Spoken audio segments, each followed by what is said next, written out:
my master is master.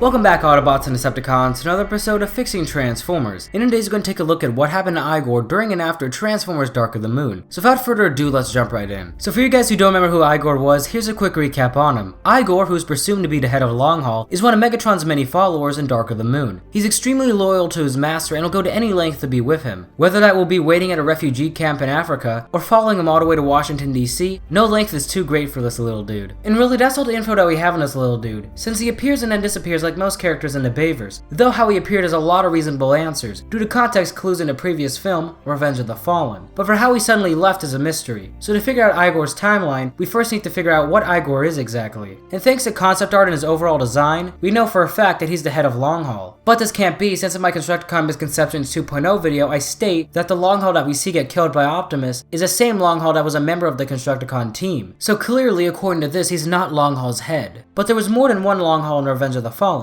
since if you remember, there was a Longhaul clone that was present, and we later see him get blown up in the Operation Firestorm airstrike. But could this clone really be Igor? Well, I'll have to say yes, and here's why. The Longhaul clone that we see does take a hell of a beating from getting shot by a missile, and we later see the airstrike drain all remaining life from any Decepticons who were unfortunate enough to get stuck inside. Except for the Longhaul clone, and here's why. If you recall my Constructicon Misconceptions 2.0 video, I said the reason why they cloned Longhaul was because he could take a lot of hits, and we see this in Revenge of the Fallen, when he blocks an incoming missile with no damage whatsoever. But when he gets shot at the beginning of the airstrike, he unfortunately gets hit in the critical zone, causing him to take immense damage. And if you watched my Scalpel video, you know how this turned out. But for the ones who didn't, basically after a while the airstrike was complete, a mangled up Longhaul clone was left to die, clinging on to dear life, and his hopes of being able to stay alive were unexpectedly answered when Scalpel came by searching for survivors. Seeing that the Longhaul clone was barely online, he would need to work fast to preserve it, so Scalpel preserved the most viable organs. He was able to extract the spark with ease, since if you remember, the clone's chest was partly destroyed by the airstrike, leaving the spark mostly exposed and easy to extract. He would then decapitate the clone, using its head as the main body, with mangled up parts from the clone as limbs. This is why when we see Igor's limbs, they're a mess of scrap parts. But the key thing that needed to be done was to get the spark into this creation. So what Scalpel did was to cover the spark up in some makeshift armor, using scrap parts to encase it, and then connecting it to the back of the head. And the ball that we see on Igor's back is where I theorize a spark is located. And to further push this point, we know that the spark is round, since when Jetfire sacrificed himself, we saw him pull out a blue orb. And they all have the same general shape as what we saw on Igor's back, concluding it to be a spark. But how did he meet up with Megatron? Now in my Megatron video I'll go into more depth, but the short version is that Megatron was looking for survivors, and he stumbled upon Igor and accepted him as one of his minions. But before we move on to what happened to him in Dark of the Moon, let's answer the question on why he acts so crazy. And that's because of the spark transplanted into his new body. As we learn in Age of Extinction, Optimus tells us that the spark holds their life essence and their memories. And due to the airstrike, the clone spark was partly damaged from it. This is why Igor's personality is extremely loyal due to the original programming of the memories, but also at the same time very insane due to some parts of the spark being damaged after the airstrike. But now let's move on to what happened to him after Dark of the Moon. And what the last time we ever saw him is when he was nibbling on Abraham Lincoln's face. And after that he is gone, so what in the world happened to him? Well, I believe that the best explanation would be that he got killed by friendly fire. Let me explain. We know if Igor was alive, he would have been with Megatron the whole time, due to how loyal he is. And if he was alive, we would have seen him in the scene when Megatron was talking to Carly. And this is proven by the fact that once Megatron returns from his Energon hunt, Igor greets him and follows him back to the camp. He even goes out of his way to sit on the tire on the abandoned truck to be next to Megs. But let's say Megs told him to wait somewhere, like he did when he went on his hunt for Energon. Certainly Megs would have wanted to have Igor to keep him company, since in a way he's kinda his pet, and he takes care of him like the hatchlings. And I doubt that Megs would let Igor wait until the battle was done to reunite, since he didn't seem to care when Optimus Prime was right outside, and if he didn't care if his biggest enemy was outside when Igor was in line of sight, then he certainly wouldn't care if he was out during a war. So for most likely answer being friendly fire, we now have to ask, how did Igor get killed? And I believe he bit the dust shortly after Decepticons went through the portal. We see many jump out of it in random directions and either scanning something or running off to do some mischief, or just wander around the area. And I think one of the Decepticons came out of the portal and went to greet Megatron, and while in the process running up and accidentally stepping on Igor, killing him. And if you really think about it, it's the most likely answer, since the Autobots wouldn't go after him since they had bigger fish to fry when the Decepticon protoforms were running around, causing havoc around the city. And with what we discussed earlier with Megatron, it really leaves friendly fire as is the best answer on what happened to Igor, and so we can officially close Igor's story for the rest of the former Transformers cinematic universe. But before I go, I want to say one fun fact on Igor, and that is when he greets Megatron, he climbs onto a hand. And that hand is not just any hand, but a hand from one of the 13 primes. And if you don't believe me, take a look at the scene when Sam finds the Matrix.